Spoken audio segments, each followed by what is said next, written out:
नमस्कार दर्शक बंधु आपण को आम चैनल को स्वागत।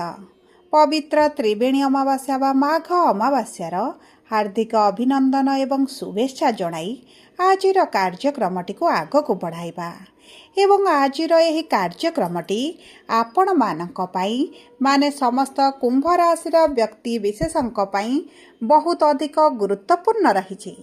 कारण यही वीडियो रे आपण को किछिटा सहज उपाय जणाइबी जहाँ यही अपूर्व संजोगरे आपण को करबा अत्यंत जरूरी अटे। कारण यही अमावास्या दिन सूर्य सहित चंद्रमा एकत्र मकर राशि रे विराजमान हेबे एवं ज्योतिष शास्त्र अनुजाई यह एक स्वर्णिम संजोग अटे जहाँ दीर्घ 69 वर्ष परे 2026 प्रारंभ रे हेबाकु जाउछि एवं यही संजोग धन लक्ष्मी वैभव को वृद्धि करिथाए। किंतु मकर राशि जेहेतु शनिकर राशि एवं शनि जेहेतु कर्मर धर्मर कारक ग्रह अटंती सेथिपाई आपण माने एही अमावास्या रे किछि विशेष उपाय कले बा किछि महत्व कार्य कले गुरुत्वपूर्ण कार्य गुड़िक कले आपणकर आर्थिक समस्या धीरे धीरे दूर हेबार आरंभ करिबो। सेथिपाई समस्त कुंभ राशिर व्यक्ति विशेष माने आपण एही वीडियोटी को शेष पर्यंत देखंतु एवं आपणकर नक्षत्र अनुजाई कौन करने को हेबो एही त्रिवेणी अमावास्या दिन एही वीडियो रे विस्तृत भाव रे आपण को जणाइबी। किंतु वीडियोटी को आरंभ करिबा पूर्वरु जदि आपणकर भी कुंभ राशि होइथाए एवं आपण भी ईश्वर को आंतरिक भक्ति एवं विश्वास करंती तेबे वीडियोटी को लाइक करंतु। कमेंट बॉक्स रे जय जगन्नाथ जय माँ लक्ष्मी अवश्य लिखि दियंतु। ता सहित आम सह जोगाजोग करिबा पई वीडियोर मध्य भाग रे एक व्हाट्सएप नंबर टी दिया जाइछि जो नंबर सहाय्य रे आपण आम सह जोगाजोग करी निजर नूतन कुंडली प्रस्तुत करि परिबे कुंडली विश्लेषण कराई परिबे किंबा आपणकर चाकरी विवाह व्यवसाय प्रेम संपर्क शिक्षा स्वास्थ्य को नहीं किछि समस्या रहिछि ताहार सहजरे एवं स्वल्प मूल्य रे समाधान करि परिबे। सेतिपई आपण आम सह वीडियोर शेष पर्यंत जोड़ी होई रुहंतु एवं व्हाट्सएप नंबर माध्यम रे आम सह जोगाजोग करी निज समस्यार समाधान करंतु। एबे आसंतु कार्यक्रमटी को आग को बढ़ाइबा।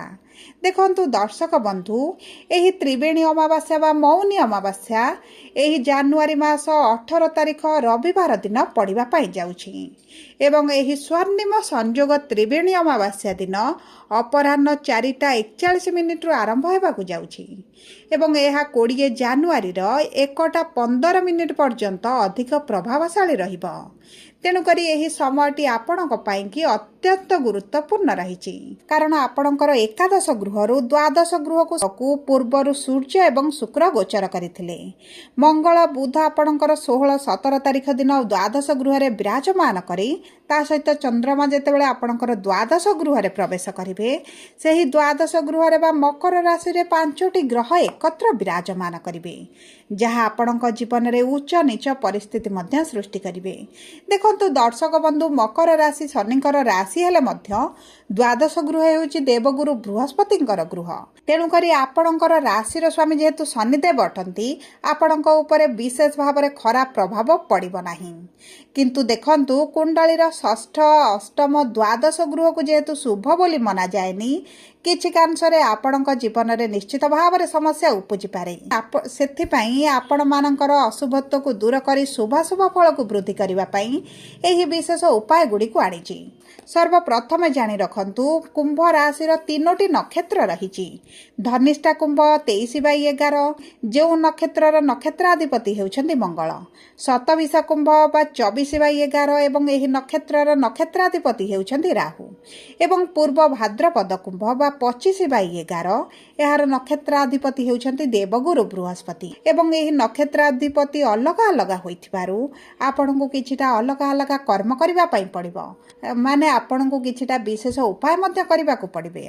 सर्वप्रथम हेउछि धनिष्ठा कुंभ एवं 23/11 कुंभ राशिर व्यक्ति माने देखंतु आपनकर मंगल जेहेतु नक्षत्राधिपति ଏବଂ ମଙ୍ଗଳ ଆପଣଙ୍କର ଏହି ଦ୍ୱାଦଶ ଗୃହରେ 4ଟି ଗ୍ରହଙ୍କ ସହିତ ବିରାଜମାନ ହୋଇଛନ୍ତି।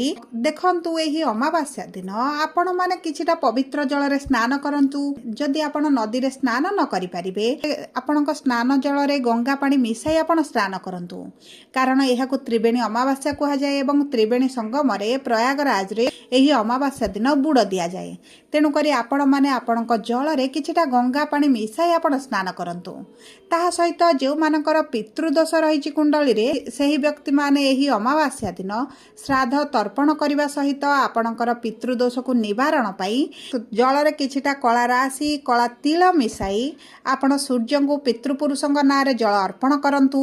ତା ସହିତ ଯେଉଁ ବ୍ୟକ୍ତିମାନଙ୍କର କାଳସର୍ପ ଦୋଷ ରହିଛି କୁଣ୍ଡଳୀରେ ଏହି ଦିନ ଆପଣ ଯଦି କାଳସର୍ପ ଦୋଷର ପୂଜା କରନ୍ତି, ମନ୍ତ୍ର ଜପ କରନ୍ତି କିଛିଟା ଏବଂ ଗୃହରେ କିଛିଟା ପୂଜା ବିଧି କରନ୍ତି, ଆପଣଙ୍କର ଗ୍ରହ ଶାନ୍ତି ଦୋଷ ମଧ୍ୟ କଟିଯିବ, ଆପଣଙ୍କର କାଳସର୍ପ ଦୋଷ ମଧ୍ୟ ନିବାରଣ ହୋଇଯିବ।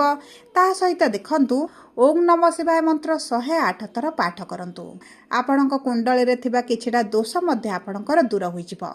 ଏବେ ଆସନ୍ତୁ ଜାଣିବା ଶତବିଶା କୁମ୍ଭ ବା 24/11 କୁମ୍ଭ ରାଶିର ବ୍ୟକ୍ତିବିଶେଷ ମାନେ ଆପଣଙ୍କର ନକ୍ଷତ୍ରାଧିପତି ରାହୁ ହୋଇଥିବାରୁ ରାହୁ ଆପଣଙ୍କ ରାଶିରେ ବିରାଜମାନ କରିଥିବାରୁ ଆପଣ ଏହି ଅମାବାସ୍ୟା ଦିନ ସନ୍ଧ୍ୟା ସମୟରେ ସୋରିଷ ତେଲର ଦୀପଟି ନେଇ ଅଶ୍ୱସ୍ଥ ବୃକ୍ଷ ମୂଳରେ ଦୀପଟିକୁ ଅର୍ପଣ କରି ବୃକ୍ଷର ପରିକ୍ରମା କରନ୍ତୁ ଏବଂ ଆପଣଙ୍କର କୁଳଦେବତାକୁ ସ୍ମରଣ କରି ଆପଣ ଏହି ଉପାୟଟିକୁ କଲେ ଆପଣଙ୍କର କିଛିଟା ଗ୍ରହ ଦୋଷ ମଧ୍ୟ କଟିଯାଏ। ଏବଂ ତାହା ସହିତ ଆପଣଙ୍କର କିଛି ବ୍ରାହ୍ମଣ ହୁଅନ୍ତୁ, କିଛି ଗରିବ ବ୍ୟକ୍ତିମାନେ ହୁଅନ୍ତୁ, ବିଶେଷ ଭାବରେ ଆପଣଙ୍କ ପାଖରେ ଯଦି କୌଣସି ଗାଈ ଅଛନ୍ତି ତାଙ୍କୁ ଆପଣ ଖାଦ୍ୟ ଖାଇବା ପାଇଁ ଦିଅନ୍ତୁ। ଏହା ଆପଣଙ୍କର ବହୁତ ଗୁଡ଼ିଏ ପାପ କ୍ଷୟ କରିବା ସହିତ ପୁଣ୍ୟ ବଳକୁ ବୃଦ୍ଧି କରିଥାଏ।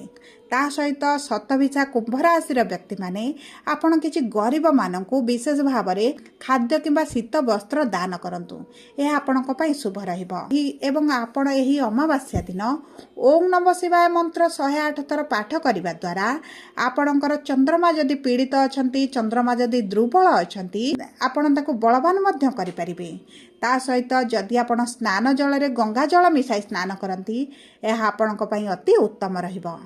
ଏବେ ଆସନ୍ତୁ ଜାଣିବା ପୂର୍ବ ଭାଦ୍ରପଦ କୁମ୍ଭ ବା 25/11 କୁମ୍ଭ ରାଶିର ବ୍ୟକ୍ତିବିଶେଷ ମାନେ କ'ଣ କରିବେ ଏହି ମୌନି ଅମାବାସ୍ୟା ଦିନ ପ୍ରତିକାର। ଦେଖନ୍ତୁ ଆପଣଙ୍କର ନକ୍ଷତ୍ରାଧିପତି ଦେବଗୁରୁ ବୃହସ୍ପତି ଏବଂ ଗୁରୁ ଆପଣଙ୍କର ପଞ୍ଚମ ଗୃହରେ ବିରାଜମାନ କରିଛନ୍ତି। ଏହି ଅମାବାସ୍ୟା ଦିନ ଆପଣ ଗରିବ ଲୋକଙ୍କୁ ସୋରିଷ ତେଲ ଆପଣ ଦାନ କରନ୍ତୁ, ଆପଣଙ୍କ ପାଇଁ ଶୁଭଦାୟକ ରହିବ। ତା ସହିତ ଯଦି ହଳଦୀ ରଙ୍ଗର ବସ୍ତ୍ର ହେଉ, ହଳଦୀ ରଙ୍ଗର ଖାଦ୍ୟ ହେଉ ଆପଣ ଯଦି କିଛି ଗରିବ ଲୋକଙ୍କୁ ଦାନ କରନ୍ତି ଆପଣଙ୍କ ପାଇଁ ଶୁଭଦାୟକ ରହିବ। ମନେ ରଖନ୍ତୁ ଆପଣଙ୍କ ସ୍ନାନ ଜଳରେ କିଛିଟା ଗଙ୍ଗା ଜଳ ମିଶାଇ ସ୍ନାନ କରିବେ। ପିତୃପୁରୁଷଙ୍କୁ ପ୍ରାତଃ ସମୟରେ ସୂର୍ଯ୍ୟଙ୍କୁ ଜଳ ଅର୍ପଣ କରିବା ସମୟରେ ସୂର୍ଯ୍ୟଙ୍କୁ ଅର୍ପଣ କରୁଥିବା ଜଳରେ କିଛିଟା ଗଙ୍ଗା ଜଳ କିଛିଟା କଳା ରାଶି କଳା ତିଳ ମିଶାଇ ପିତୃପୁରୁଷଙ୍କ ନାମରେ ଆପଣ ଜଳ ଅର୍ପଣ କରନ୍ତୁ। ପୂର୍ବ ଦିଗକୁ ମୁଖ କରି ଆପଣ ଯଦି ଏହି ଜଳକୁ ଅର୍ପଣ କରନ୍ତି ଆପଣଙ୍କ ପାଇଁ ବହୁତ ଅଧିକ ଶୁଭଦାୟକ ରହିବ। ତା ସହିତ ଯଦି ଆପଣଙ୍କ କୁଣ୍ଡଳୀରେ କିଛି ଦୋଷ ରହିଛି, ଯେପରିକି ପିତୃଦୋଷ ହୋଇପାରେ, କାଳସର୍ପ ଦୋଷ ହୋଇପାରେ, ଚନ୍ଦ୍ର ପୀଡ଼ିତ ହୋଇପାରନ୍ତି, ବିଷ ଦୋଷ ଯଦି ରହିଛି ତେବେ ମଧ୍ୟ ଆପଣ ପ୍ରଭୁ ମହାଦେବଙ୍କ ମନ୍ଦିରରେ ପୂଜାର୍ଚ୍ଚନା କରନ୍ତୁ। ତା ସହିତ ଆପଣଙ୍କର ଗ୍ରହ ଶାନ୍ତି ପୂଜା ମଧ୍ୟ ଆପଣ ଗୃହରେ କରିପାରିବେ କିମ୍ବା ଆପଣ କିଛିଟା କଳା କାଉଙ୍କୁ କଳା କୁକୁରଙ୍କୁ ମଧ୍ୟ ଖାଦ୍ୟ ଦାନ କରିପାରିବେ। ଏହି ଅମାବାସ୍ୟା ଦିନ ଆପଣ ଏହିସବୁ ଛୋଟ ଛୋଟ ଉପାୟ କରି ଆପଣଙ୍କ ଜୀବନର ବହୁତ ଗୁଡ଼ିଏ ପାପକୁ ଆପଣଙ୍କର ଦୋଷକୁ ମଧ୍ୟ ଦୂର କରିପାରିବେ। ମନେ ରଖନ୍ତୁ ଏହି ଅମାବାସ୍ୟାଟି ଦୀର୍ଘ 69 ବର୍ଷ ପରେ 2026ର ପ୍ରାରମ୍ଭରେ ପଡ଼ୁଛି ଏବଂ ଏହି ତ୍ରିବେଣୀ ଅମାବାସ୍ୟା ହେଉଛି ସବୁଠାରୁ ମହାନ ଅମାବାସ୍ୟା। ଆପଣମାନେ ଯଦି ଏହି ଉପାୟ ଗୁଡ଼ିକୁ କରନ୍ତି ଆପଣଙ୍କର ଅଧିକାଂଶରେ ରୋଗ କଷ୍ଟ ପୀଡ଼ା କ୍ଷୟ ଦୁଃଖ କଷ୍ଟରୁ ଆପଣଙ୍କୁ ମୁକ୍ତି ମିଳିବ। ସବୁପରେ ଯଦି ଆପଣଙ୍କର କୁମ୍ଭ ରାଶି ହୋଇଥାଏ ଭିଡ଼ିଓଟି କିଭଳି ଲାଗିଲା କମେଣ୍ଟ ବକ୍ସରେ ଲେଖି ଜଣାନ୍ତୁ। ଯଦି ଆପଣଙ୍କର ପ୍ରିୟଜନଙ୍କର କୁମ୍ଭ ରାଶି ହୋଇଥାଏ ଭିଡ଼ିଓଟି ନିଶ୍ଚିତ ଭାବରେ ତାଙ୍କ ସହିତ ସେୟାର କରନ୍ତୁ। ଯଦି ପ୍ରଥମ ଥର ଆମ ଚ୍ୟାନେଲକୁ ଆସିଛନ୍ତି ଚ୍ୟାନେଲଟିକୁ ସବସ୍କ୍ରାଇବ୍ କରନ୍ତୁ। ପାଖରେ ଥିବା ବେଲ୍ ଆଇକନ୍କୁ ପ୍ରେସ୍ କରନ୍ତୁ। ଧନ୍ୟବାଦ।